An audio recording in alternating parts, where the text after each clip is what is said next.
Lahat ng ating alaga mga katunying ay nilang lumabas. Ayun sila oh. Wow, ang dami na nila, di ba? Ang dami na nila mga katunying. Doon yung isa, lumayo na agad. Yun. Yun.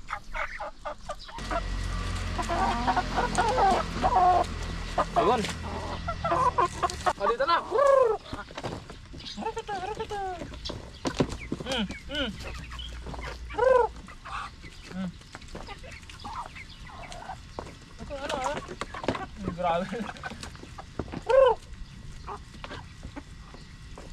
Grabe. Dami na nila. Tayo sila mga katunying. Ito na yung ating mga alaga. Ayan sila. Ang dami na nila.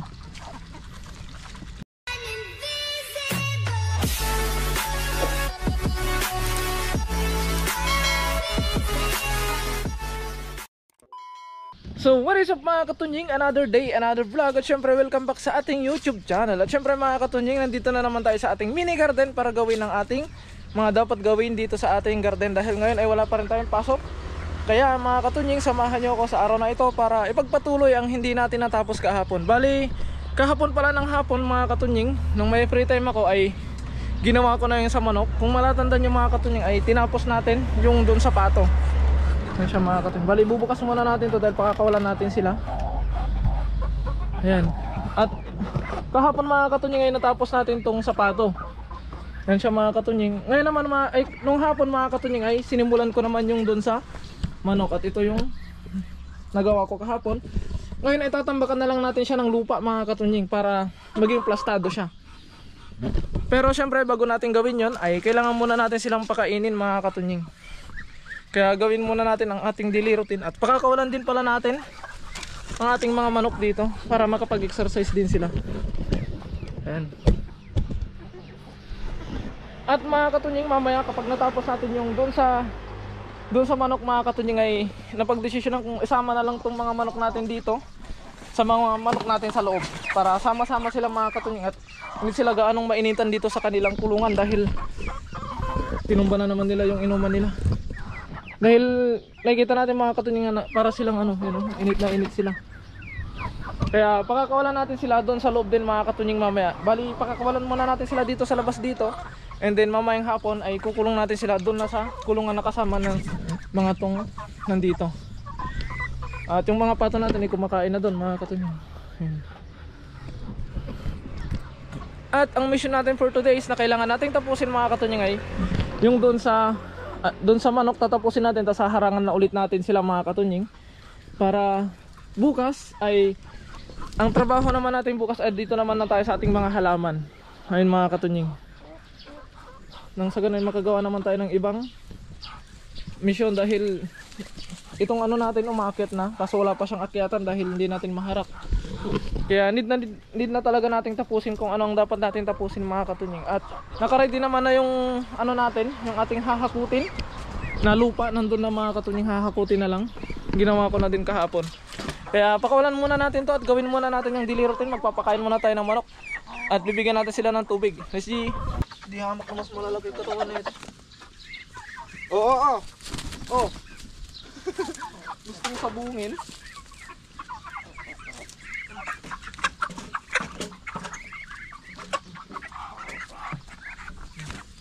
Ganito na sila karami mga katunying.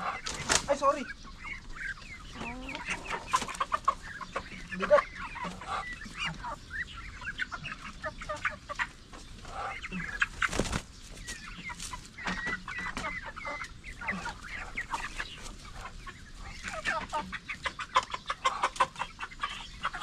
Bali pansamantalang mababakante yung ating mga kulungan mga katunying. Bali ito na lahat yung ating alaga mga katunying ay nilang lumabas. Ayun sila oh. Wow, ang dami na nila, di ba? Ang dami na nila mga katunying. Doon yung isa, lumayo na agad. Yun.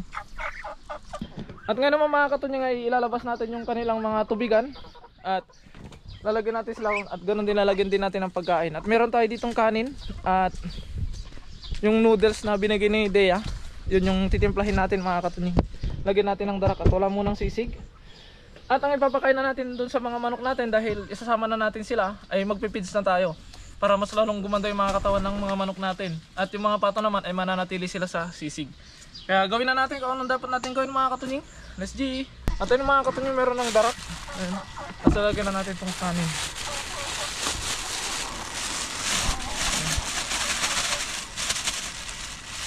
And then, meron ditong noodles mga katunying. Putol-putulin lang natin dahil mahaba. Hindi kayang kainin ng ating mga alaga.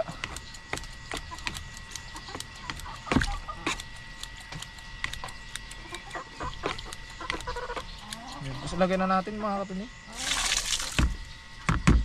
Yun. Saka tubigan na natin. Let's see. Dito na tayo sa Mekos part. Yan. Nandito na natin yung mga manok. Oh, saglit lang. Kalma lang, kalma lang.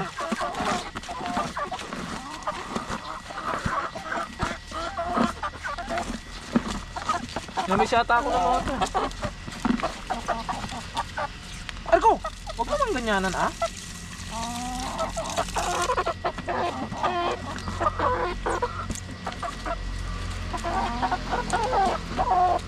Ayun. At ayun mga katunying, iserve na natin. Dito tayo sa may kung nasaan sila. Ay labas ko lang yung tubigan nila at kainan mga katunying.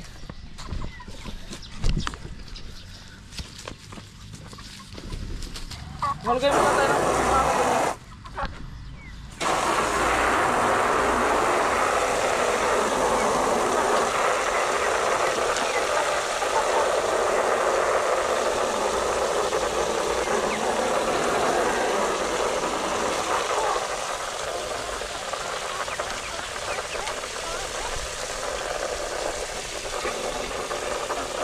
Yun, okay na.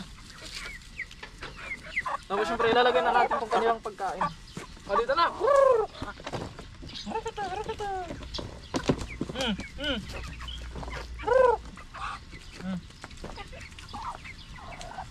Ito ano ah.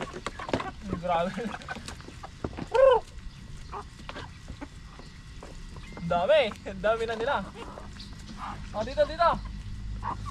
Yung mga manok natin na galing sa kulungan mga katunying, yung mga brown, hindi sila marunong maki-join dahil hindi sila nasanay. Gawa nang nasa kulungan lang sila lagi. Ay ko! Yan, dami na.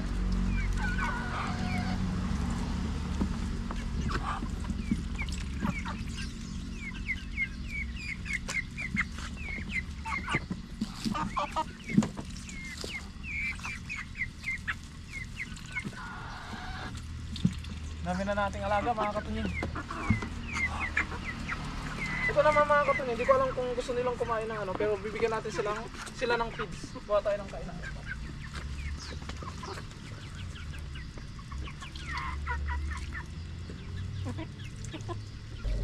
Bibigyan din natin sila. Ito naman feeds para sa manok. Kung gusto nyo din, buha nyo mga pato.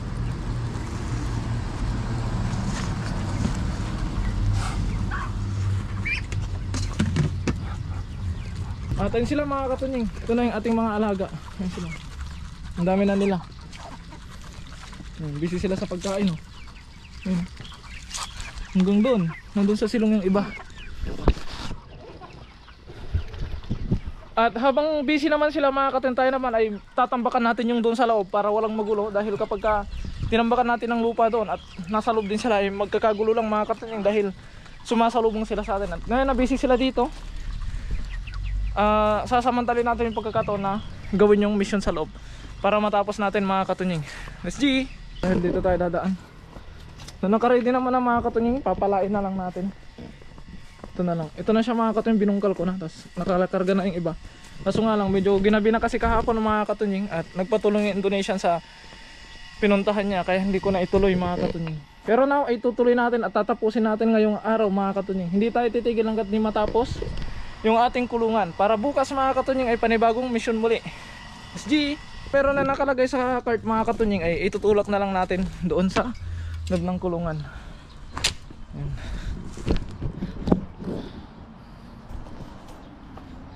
Siyempre mag-gloves muna tayo for our hand protection. Uy, init ng gloves.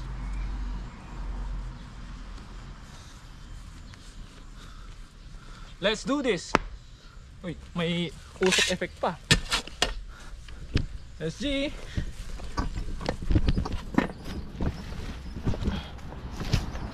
May kabigatan din pala to. Uy. Hey, excuse me.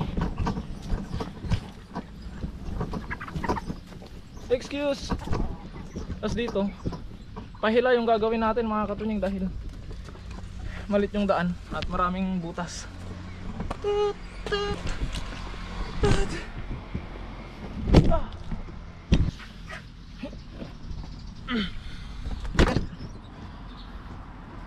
Tabi-tabi po.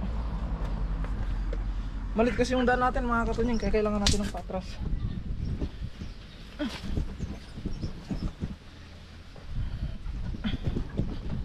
Yun. Reko. Tatabi natin to dahil magagamit pa natin tong ang harang na to. Siyempre, pagkatapos nun ay Siyempre pagkatapos ng mga katunying ay papalahin na natin itong nasa cart at ilalagay natin dito.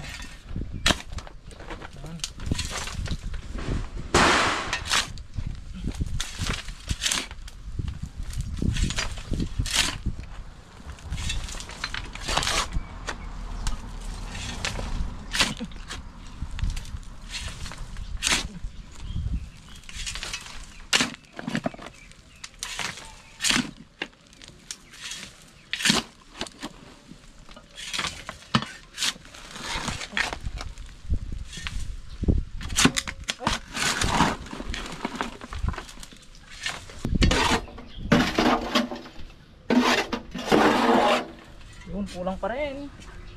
Kalat lang natin mga katunying. Mataas na to. Ito pa lang mataas na. Hindi na natin kailangan mag-worry para sa ating mga alaga.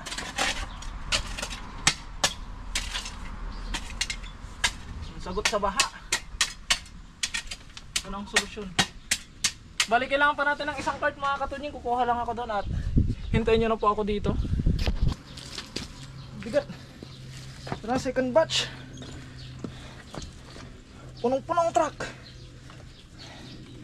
Noon, sapat na siguro ito mga katunying.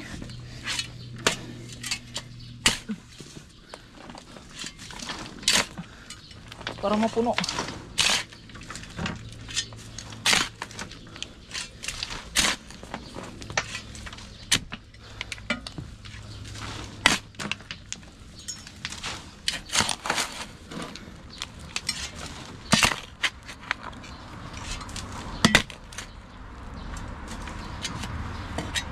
Pero parang mas madali yata kung ibubuhos natin, no?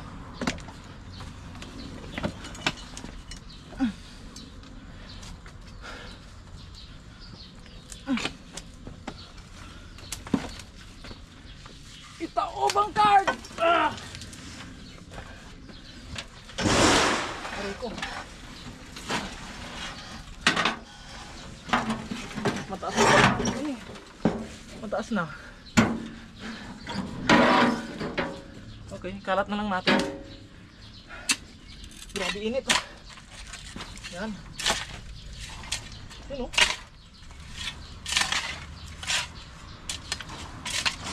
Masigit pa sa na-expect ng taas mga katunying.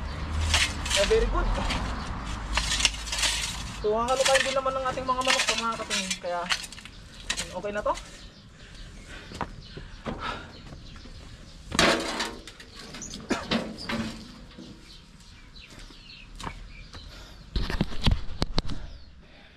Kaya ayun mga katunying, bali ito na yung kanyang kinalabasan. Ang taas na. Ayun, oh.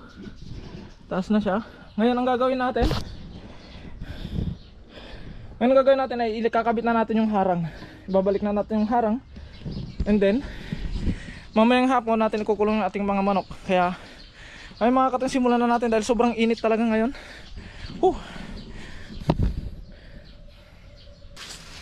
Ito na yung ating harang.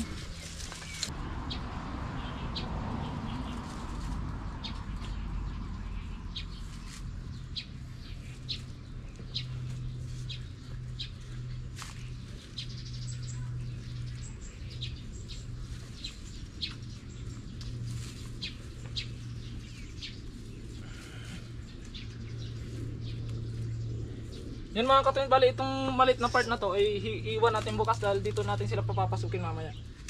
Pero ngayon ay tatanggalin muna natin mga dapat tanggalin. Tatabi muna natin ang mga dapat itabi. So ito dito para may pabigat sa bubong. Isang problema na ang ating naresolba mga katunying. Yun ay ang problema sa baha para sa ating mga alagang manok at pato.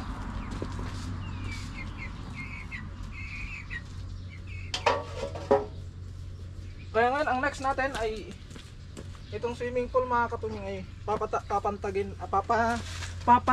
natin. Bali itong swimming pool mga katunying ay papantayin natin, tapos yung makukuha natin makukuha nating lupa ay lalagay natin dito sa gilid para maging tambak, maging suporta dito sa ating nilagay na pangharang.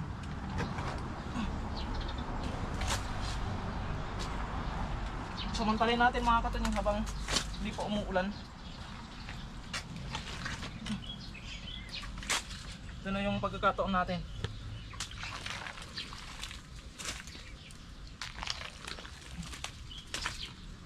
Para tuluyan ng matuyo itong ating kanilang swimming pool at lagyan natin ng panibagong tubig. Dahil kapag hindi natin tatanggalin itong putik mga katunying, tapos lalagyan ulit natin ng ng tubig ay hindi siya maganda. Maputik lang din.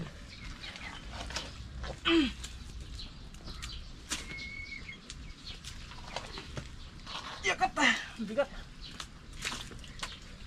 At ayun mga katunying, bale, salita ko ng salita kanina, namatay na pala yung camera natin dahil nag-overheat mga katunying dahil sa sobrang init, nag-auto power off siya.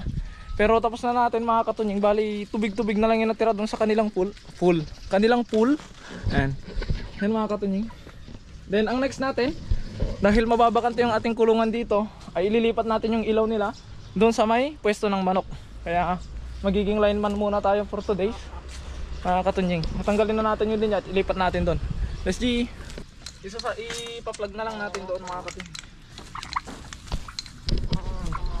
Habang nag-enjoy pa yung ating mga manok.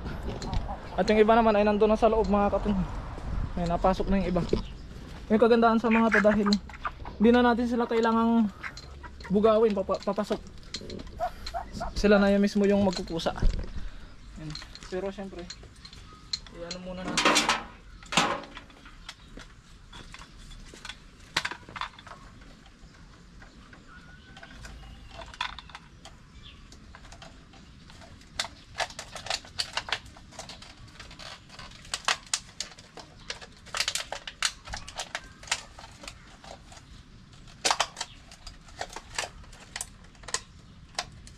Mga katunying, meron tayong mas mahabang extension dito. Yun yung kakabit natin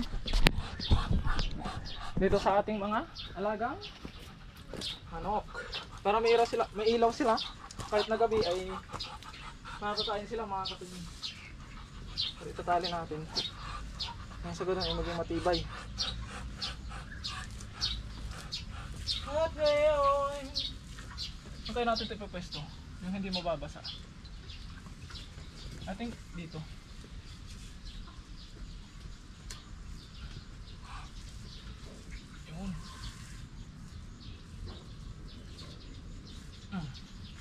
Tapos lagyan natin dito and then pupunta doon.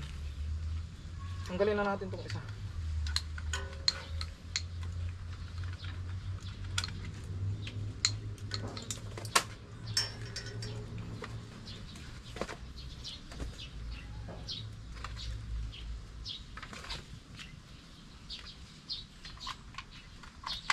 Yun. Nilagyan na natin tong kanyang bulb. Nice one, baby! So ngayon naman mga katunying ay hindi naman natin malalaman na effective to or gumagana kung hindi natin susubukan. Kaya try na natin.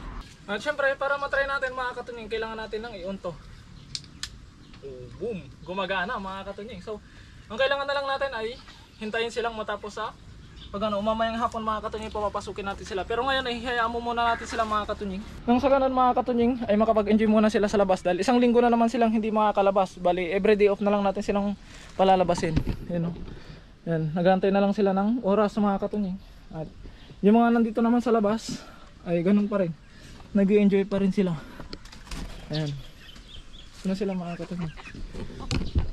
And at least isang mission na naman, isang problema ang ating nasolusyonan. Bali, so nang nasolusyonan natin mga katunying yung problema natin sa baha para sa ating mga hayop. Kaya ang susunod natin ay yung para sa ahas mga katunying, at saka itong para sa kamatis dahil nalalanta sila, ililipat natin sa mga ganitong box. At nagsabi na ako dun sa amo namin mga katunying na hihingi tayo ng mga NG box mga katunying, at yun yung gagamitin natin dito. At na-report na din natin yung pangyayari dito sa garden na baka may nakapasok na ahas dito sa ating garden, dahil nung nakaraan mga katunying meron kaming na-encounter na ahas sa loob mismo ng door, doon sa loob mismo ng door mga katunying. Kaya tapos sinabi ko din na meron akong muntik maapakan na malaking ahas doon sa harap ng dorm nung nakaraan noon. And then sinabi nila sa akin mga katunying, hindi lang pala ako yung nakakita ng ahas na malaki dito sa area namin, kundi pati yung amo naming lalaki mga katunying. Agawan daw nila ng paraan mga katunying kung paano susolusyonan yung problemang yon. Kaya maraming salamat sa amo namin dahil nandyan lagi siya na nakasuporta kung ano man yung mga nangyayari dito sa ating mini garden. At yun nga, tutulungan din tayo dito sa ating